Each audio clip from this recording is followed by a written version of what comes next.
प्रधानमंत्री नरेंद्र मोदीजी यांच्या नेतृत्वाखालील केंद्र सरकार आणि केंद्रीय मंत्री अश्विनी वैष्णव यांनी ऑनलाईन गेमिंगच्या आडून सुरू असलेल्या या धोकादायक प्रवाहावर जो वज्रप्रहार केलाय त्यासाठी सर्वप्रथम मी त्यांचं मनपूर्वक असा आभार मानते। ऑनलाईन गेमिंग ही फक्त मजा नाही, आज ती व्यसन, फसवणूक आणि कुटुंब उद्ध्वस्त होण्याची मोठी कारणं बनली आहेत। या डिजिटल सापळ्यात सगळ्यात जास्त अडकतात ती आपली लहान मुलं आणि तरुण पिढी। घरची बचत जुगाराच्या आहारी जाते, पालकांच्या डोळ्यासमोर लेकरं हतबल होतात आणि कित्येकांनी तर यामध्ये आत्महत्येचा मार्ग पत्करलाय। नुकतंच संसदेमध्ये अश्विनी वैष्णवजींनी कर्नाटकामध्ये 31 महिन्यात 32 आत्महत्या झाल्याचं सांगितलंय।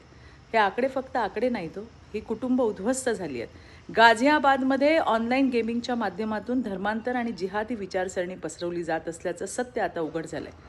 महादेव ॲप घोटाळ्यातून हजारो कोटींचा काळा पैसा आणि भ्रष्टाचार समोर आलाय। अशा परिस्थितीत हे विधायक म्हणजे आपल्या मुलांच्या भविष्यासाठी दिलेलं अभेद्य असं कवच आहे। यात मनी गेम्सवर पूर्ण बंदी, कठोर दंड, आर्थिक व्यवहारांवर नियंत्रण आणि मुलांचं रक्षण करण्यासाठी स्वतंत्र प्राधिकरण या सर्व तरतुदींमुळे आपल्या समाजात मोठा बदल घडणार आहे।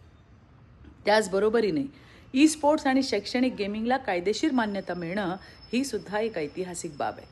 कौशल्य, स्पर्धात्मकता आणि ज्ञान वाढवणाऱ्या खेळांना प्रोत्साहन देताना आयुष्याचा खेळ खंडोबा करणाऱ्या मनी गेम्सवरती कठोर कारवाई म्हणजेच मोदी सरकारने केलेला वज्रप्रहार आहे। सरकारने उचललेलं हे पाऊल म्हणजे आपल्या मुलांचं भविष्य सुरक्षित, आपल्या तरुणाईला योग्य दिशा आणि आपल्या समाजाला डिजिटल गुलामगिरीतून मुक्त करण्याचा निर्णायक टप्पा आहे। मी पुन्हा एकदा केंद्र सरकारचे आणि मंत्री अश्विनी वैष्णवजी यांचा आभार मानते की त्यांनी देशाच्या घराघरातील आई वडिलांच्या काळजाचा आवाज ऐकलाय आणि एक निर्णायक पाऊल उचललंय।